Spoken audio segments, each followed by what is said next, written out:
Kasayura uban ni Chris Sumayo. Si Mayor Angel tatayap sa lungsod sa Lala, gawas atong tukhang nga iyang ibalik, doon na siya'y pagabuhaton. Kini, ma-aware siguro kato mga empleyado sa LGU ani.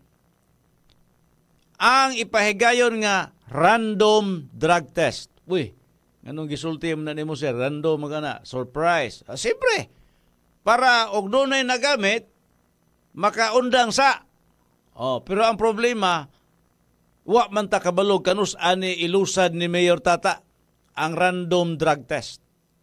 So, kini importante ni diha mismo sa LGU ang tanan nga mga empleyado. Kay nga naman, dinhi mo masakpan ang mga nag-ingon wala nakuana ning undang nakuana inigawas sa resulta sa drug test. Ipatawag ramang guna dito sa gym, di pagkahuman ilak ang pultahan, dito paihio na dito. Ihi lang sa kaya ako magasto tong dugo. Kanang ihi, pinakabisi kina kung nagamit ka sa kasimana before sakpan bagyo ka. So mo na'y gihingusga ni Mayor Tata karon nga iyang plano nga random drug test para sa tanang mga empleyado. Labi na sa mga suspetsado. Ayon. Mo na'y pinakakuan. Og unsa sanksyon Yor. Mo na resulta. Ang resulta kung ikaw mag-positive sa maong paggamit sa illegal nga droga, posibleng ikatanggal nimo sa imong trabaho. Mo ni sakto yor. Magdala og martilyo sa pag-implementar sa balaod. Dili martilyo ang literal ha. But pasabot ako, dunay ngipon ang balaod. Kay mao ni usa sa mga hinungdan nganong ang uban nagsigil lang po gamit sa droga. Kaya nga feeling nila, okay raman guni, di mangunta kay istrikto, di ba?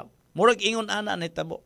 Pero, at this time, bato pa ni Mayor, bahala nagmasakitan ka, kung ikaayo sa kinadaghanang katauhan, then iyang i-implement og unsay naas balaod. Random drug test, pag positive ka o sa resulta, then, sanksyon, tanggalon sa imong posisyon diha sa LGU. Mga empleyado diya sa LGU Lala, oyon mo ane.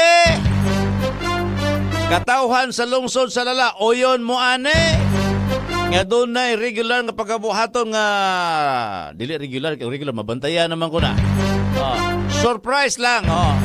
Drug test matag tuig para masusi pag-ayo og masiguro nga way adi ka naa diha sa empleyado sa matag opisina sa munisipyo.